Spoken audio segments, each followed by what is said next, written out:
Hello, in this video I want to show you how to change fan speed for LEVOIT Core 300S using the VSync app. And to do this you'll need to connect the LEVOIT Core with your app.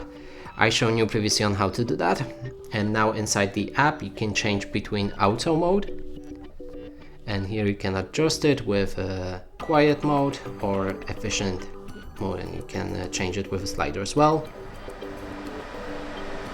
Let's change it back to default, and next thing is low, medium, high or sleep.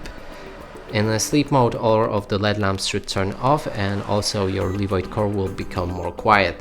And that's it for this video. Hope you like it. Please consider subscribing to our channel, leave a like and a comment below.